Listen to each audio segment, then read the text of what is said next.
Welcome to the Karakoram Highway.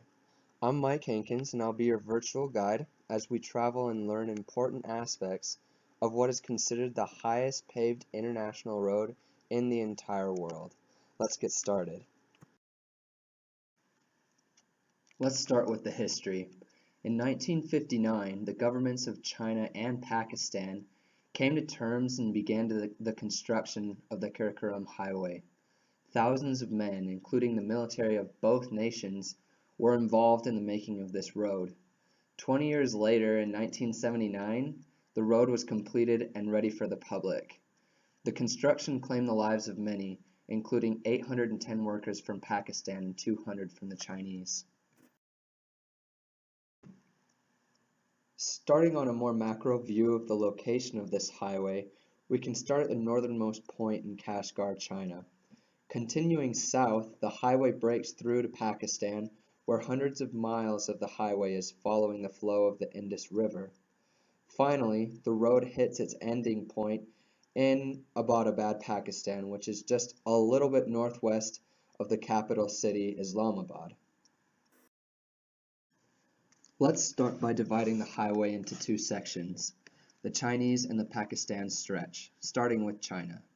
257 miles of the total 808 miles of the highway is within the borders of China, where the roads are almost all paved and the journey while on the road is not as treacherous.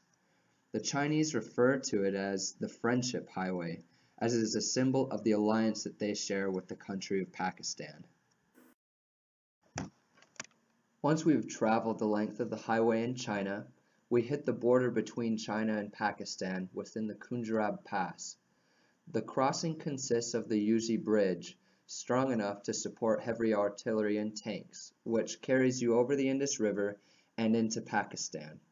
This is said to be the highest border crossing in the entire world, at a height of 4,693 meters. To put that into perspective, the highest peak in all of mainland United States is Mount Whitney in California at 4,421 meters. Once into Pakistan, you can expect the roads to change drastically. Though there are segments of paved road, much of it will be rough terrain. Gravel and dirt roads make the travel difficult as you hug the side of the mountain to stay on the path. Within the borders of Pakistan, the Karakoram Highway stretches for the remaining 551 miles, passing through and connecting many villages and small cities on its way towards the capital city. After following the Karakoram Highway in its entirety, we can start to draw conclusions to its importance and purpose.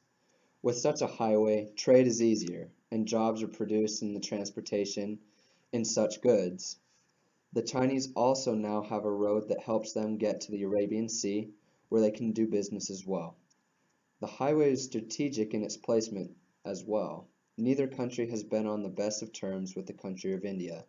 And seeing how both had Himalayan wars with India, this highway that runs through the Himalayas and the Karakoram Mountains proves as an advantage. Since the attack of 9/11, the tourism of this road has obviously gone down a bit. However, for those seeking the thrill of quite literally living on the edge at some points, this is the place for you. Extreme bikers love to take on the challenge of riding the length of the highway. There are its risks, however, such as landslides and floods. For months at a time, the road can be closed due to snowfall as well. As we can see, there is a reason the Karakoram Highway has been referred to as the eighth wonder of the world. Its high winding roads and strategic placement with the Chinese just adds to the diversity and the wonder of Pakistan.